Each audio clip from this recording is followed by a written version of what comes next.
Bonjour et bienvenue sur la chaîne S Magazine TV. Pour ceux qui ne sont pas encore abonnés, cliquez sur le bouton et activez la clochette pour ne rien manquer de notre prochaine vidéo. L'administration météorologique chinoise, dans un bilan publié il y a quelques jours, relève que près de 40% des 2400 stations de mesure réparties sur le territoire ont enregistré depuis juin des températures dépassant 40 degrés Celsius. Le mercure a par ailleurs grimpé à des niveaux sans précédent dans 300 stations, relève l'organisation. Certaines villes importantes ont battu des records de température à plusieurs reprises en quelques semaines, la chaleur persistant tant le jour que la nuit.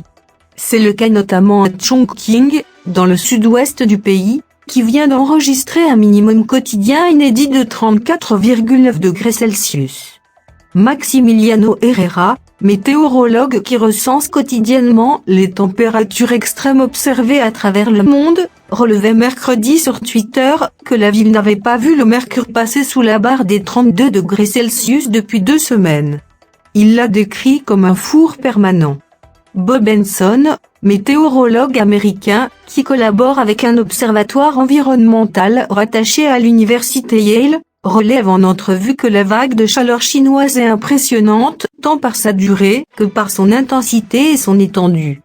Quand on réunit tous les indicateurs, c'est tout simplement hallucinant, note M. Henson. La situation est parfaitement compatible avec ce à quoi on doit s'attendre d'une planète qui se réchauffe, souligne le météorologue en insistant sur la probabilité accrue de phénomènes extrêmes.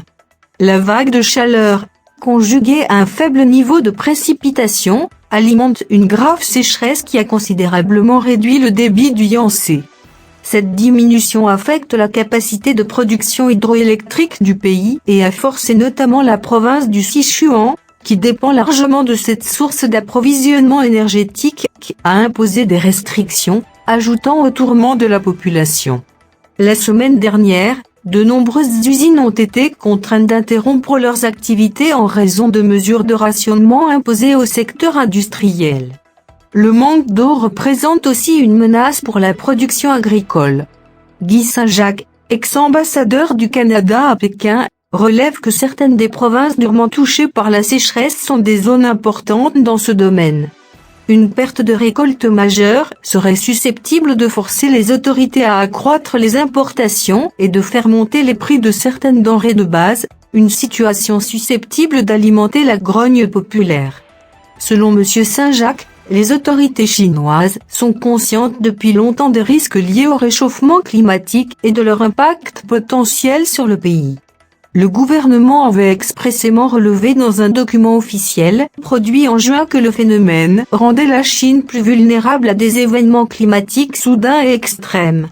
Des sommes considérables ont été investies dans les énergies vertes, mais le pays demeure largement dépendant pour l'heure du charbon comme source énergétique et demeure le plus important producteur de gaz à effet de serre de la planète.